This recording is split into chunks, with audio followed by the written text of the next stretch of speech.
ఇప్పుడే జీ5 app download చేయండి. చూడండి మీ ఫేవరెట్ టీవీ షోస్ ఎప్పుడైనా ఎక్కడైనా. ఏంటి ఒకదానివి అలా ఉన్నావు? రామో రామో రామచిలక, నేను మాట్లాడింది నీతోనే.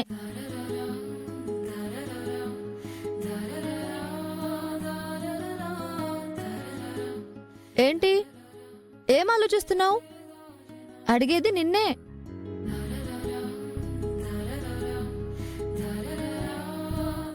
మీ ఆయన ఎక్కడా?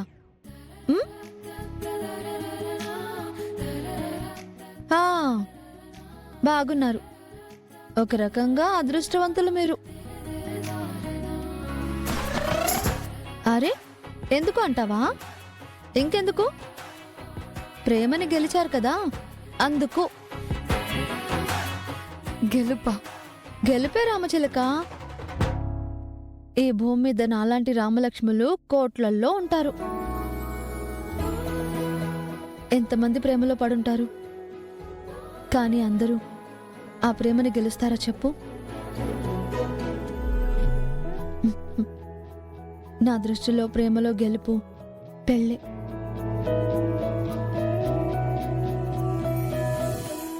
ఆ పెళ్లి మీకు జరిగిపోయిందిగా, అప్పుడు మీరు గెలిచినట్టేగా. అన్నట్టు ఇవాళ మీకు శోభనం అంట కదా, హ్యాపీగా ఉండకుండా ఎందుకు దిగులు?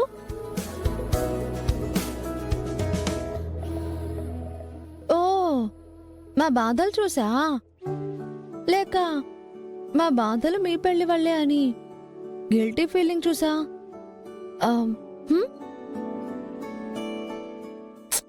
సరేలే, ఏం చేస్తాం. మీ పెళ్లి వల్ల మా అమ్మా నాన్నలకు దూరంగా ఉండాల్సి వస్తుందన్న బాధ ఉన్నా మీ భయం మీది కదా. ఆ పూట మీరు అలా పెళ్లి చేసుకోకపోయి ఉంటే జీవితాంతం కుమిలిపోయి ఏడుస్తూ ఉండేవాళ్లే కదా.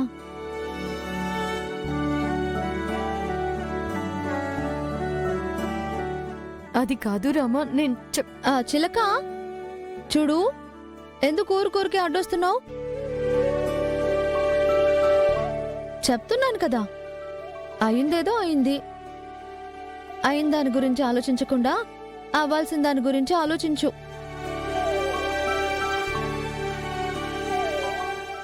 ప్రేమ ఎంత పవిత్రమైందో పెళ్లి అంతే పవిత్రమైంది. పెళ్లి ఎంత పవిత్రమైందో దాని తర్వాత జరిగే కార్యక్రమం కూడా అంతే పవిత్రమైందని మా నాన్నమ్మ చెప్పింది చిలక.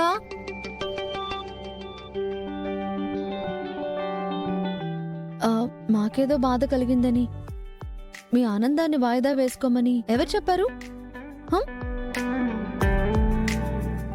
మీరెప్పుడు చిలక గోరింకల్లా ఇలా కలిసి ఉండాలని నేను కోరుకున్నాను.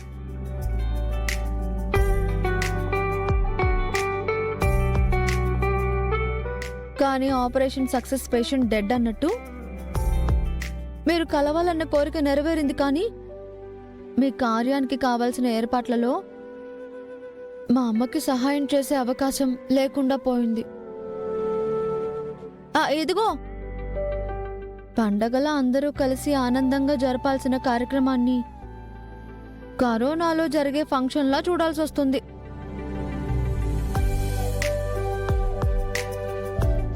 అర్థమైంది కదా? అతిగా ఆలోచించకు.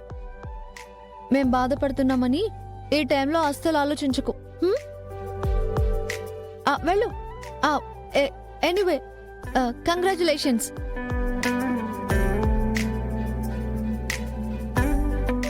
బాయ్. రామా, నేను మాట్లాడను. నీతో మాట్లాడడం మా నాన్న ఏమైనా చూస్తే మళ్ళీ నాకు పస్తులే.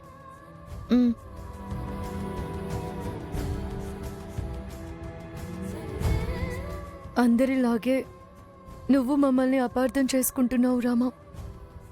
మేం పెళ్లి చేసుకుంది మా ప్రేమ గెలిపించుకోవడం కోసం కాదు,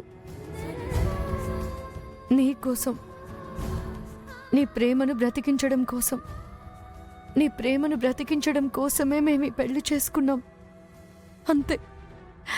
కానీ మేము ఆశించింది జరగకుండా మేము ఊహించినవి జరిగిపోతున్నాయి. ఏం చేయాలో అర్థం కాని పరిస్థితుల్లో నేనుంటే ఇప్పుడు శోభనం అంటున్నారు.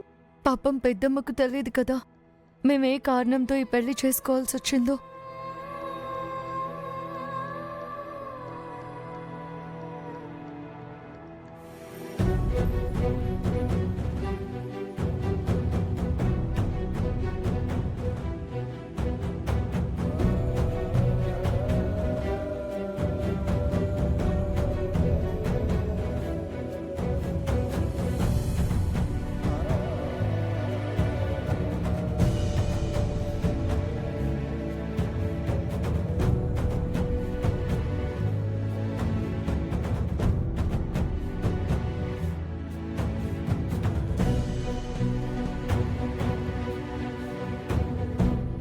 అన్నయ్య, ఏంటమ్మా?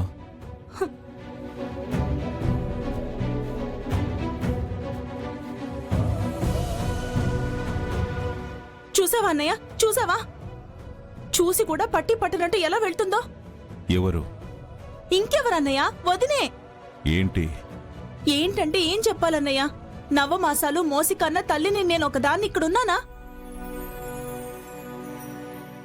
చిన్నప్పటి నుంచి నా కొడుకి మంచి చెడ్డలు చూసుకుని వాడి బతుకుని బంగారంలా తీర్చిదిద్దిన మావయ్యవి నువ్వు ఇక్కడే ఉన్నావా? మనకి ఒక్క మాట కూడా చెప్పకుండా, నా కొడుకుని చెప్పనీయకుండా ఆ మాయలాడి ఆద్య నా కొడుకుని మాయ చేసి తన కొంగును కట్టేసుకుని మనల్ని ఇంత బాధ పెట్టి కాస్త కూడా సిగ్గు ఎగ్గు లేకుండా మన కళ్ళ ముందే ఎలా శోభన ఏర్పాట్లు చేసుకుంటుందో చూడు.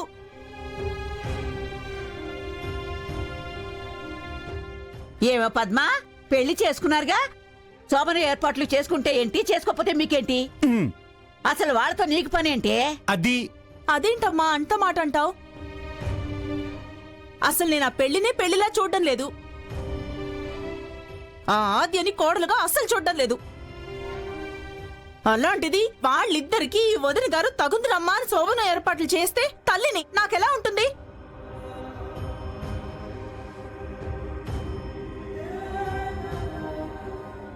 నువ్వే చెప్పన్నయ్యా, నాకు నువ్వే న్యాయం చేయాలి. నా కళ్ళ ముందు నా కొడుకుని నాకు కాకుండా చేస్తున్నారు. నా కొడుకు నాకు కావాలన్నయ్యా. నేను చెప్పడానికి ఏముందని నన్ను న్యాయం అడుగుతున్నావు పద్మా?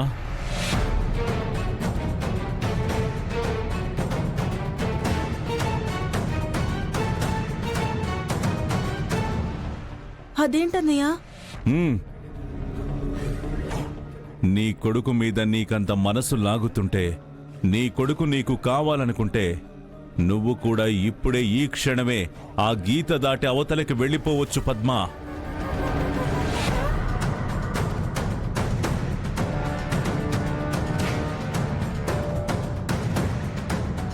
జీ5 యాప్ డౌన్లోడ్ చేసి అన్ని ఎపిసోడ్స్ పూర్తి ఉచితంగా చూడండి.